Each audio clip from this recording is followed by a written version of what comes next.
One of the biggest goals that we have for the Force Unleashed is to re-envision the Force. To really grab the concept of the Force like you saw in the movies and take it so amped up and out of control that it works really well in a video game, making you feel like the most badass Jedi in the universe. A perfect example is lightning. When you actually see the apprentice totally amped up in lightning, not only does it go purple and crazy, but he can actually nuke many guys, more than you've ever seen in a movie before.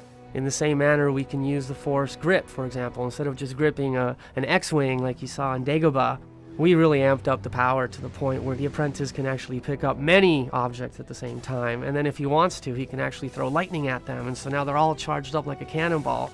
And each one of these experiences just really elevates the action of the Force that's really well represented in this kind of medium.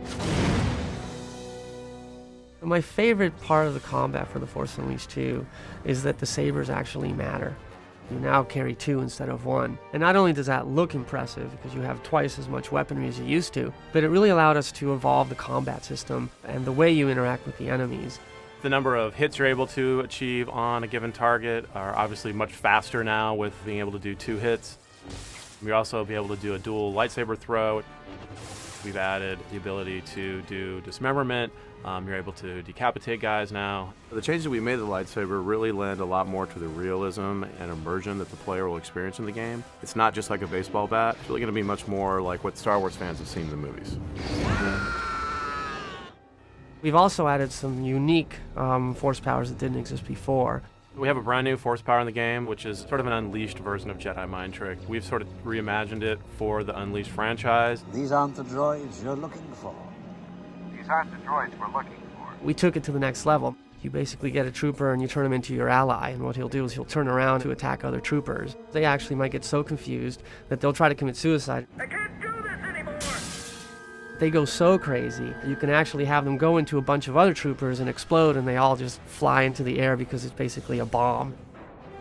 So another way that we really expose the amped up, out of control force powers, the re-envisioning the Force, is with Force Fury. All of your powers go, if they were 10, now they're 100. For example, you can actually grab ATSTs and crush them into a ball and then use lightning against them and turn that into a cannonball that you can throw against other enemies.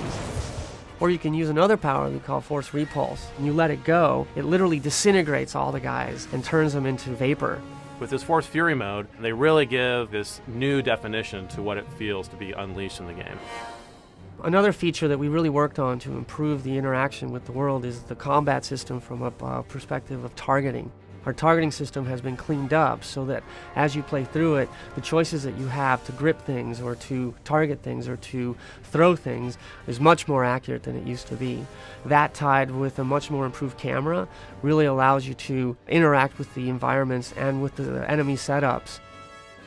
We wanted to make sure that enemies that you fought mattered. We've specifically designed enemies not only to have very different visual characteristics, but also we've designed very specific units to have resistances to saber combat. We have units that have very specific resistances to force powers.